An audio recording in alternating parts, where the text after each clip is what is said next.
Busy ang mga person ngayon dahil after New Year ay fiesta na dito sa aming barangay, dito sa Samar. At dahil kami ang armana ngayong taon sa celebration ng fiesta, kaya mas busy at madami kaming kailangan i-ready. Hey, what's up mga beshi? I'm Ricky J. At bisperas ng fiesta ngayong araw at dumating na nga din ang baboy na ihahanda para sa fiesta.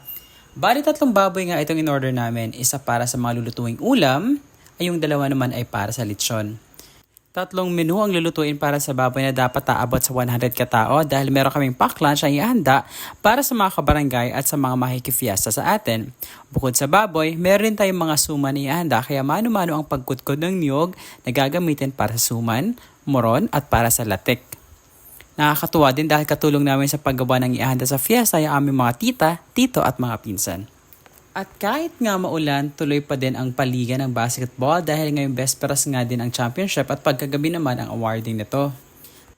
Naghanda na rin sila kapatid ng sarili lang menu pandagdag sa handa, merong cordon bleu, at syempre hindi mo masasabing fiesta kung walang Shanghai. Diba?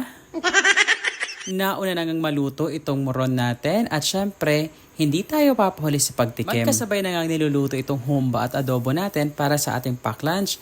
Madami nga yan at dahil hindi kaya ng gas namin kaya naman dito na lang sa panggatong niluluto mga beshi at dahil ang target talaga natin ay makabuo ng 100 pack lunch ay pamimigay. Habang nagluluto ang iba ako naman ay tinignan ko ang sayawan kung madami ng tao dahil meron pa tayong pasinging contest program ngayong gabi bago magsimula ang sayawan. Naka-ready na nga ang banda at enjoy na din ang mga bata na sumayo sa tugtog ng musika. Nandito na nga din ako sa sayawan dahil ako nga isa sa mga magja-judge ng singing contest.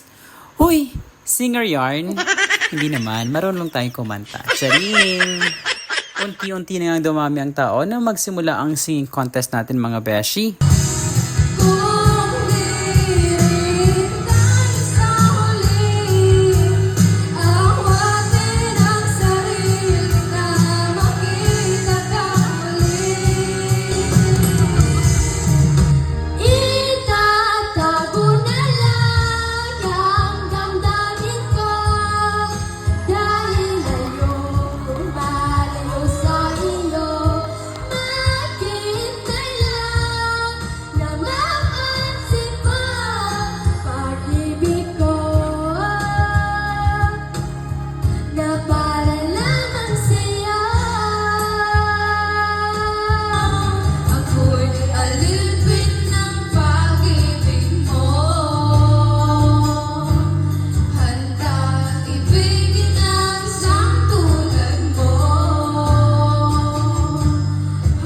Hindi pa nga natin agad na-announce kung sinong winner.